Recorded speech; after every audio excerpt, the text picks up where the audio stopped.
can you tell us what you're doing for your dissertation, just to give us a kind of flavour of how the two work together and how you can take that forward?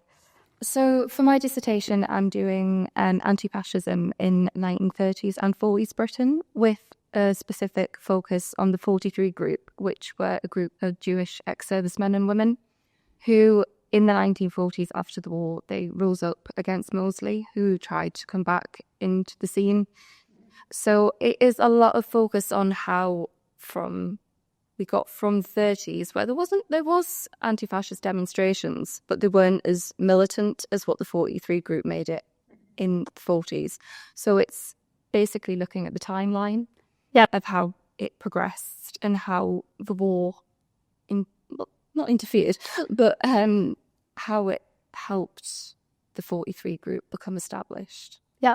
And so where do you find sources for that? What kind of sources are you looking at? So specifically, I'm looking at newspaper sources because I feel like they just tell an interesting story from both sides. You either get the ones who are just either on the fence about how they want to speak about what's going on, or you've got the ones who basically just anybody who is anti-fascist is the enemy in a way, and like they're just disrupting social order.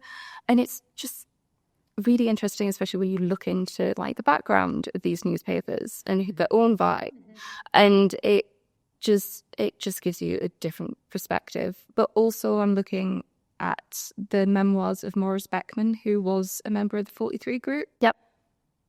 And his side of things is a lot different to how the newspapers will interpret it. And I find that really interesting because it's trying to filter out the truth between that, like somebody who was actually part of the 43 group and the press. Yeah.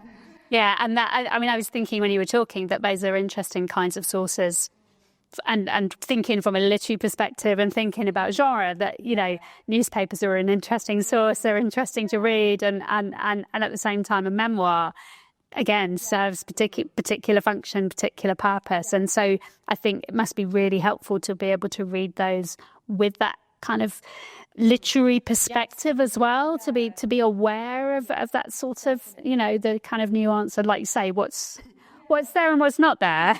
Exactly. Yeah, literature definitely helps for that sort of, for the primary sources especially, because you can, as you say, filter out the genre and see and really dive into like what is being talked about. Yeah. Especially in the newspapers. Yeah. Because they do go on a rant at times. And you're like, okay, yeah, but like what's context to it? But yeah, they definitely really help in your dissertation. Even if you're focusing on one subject, like if you do it focusing on history or you're focusing on literature, you can apply both to help you. Yeah.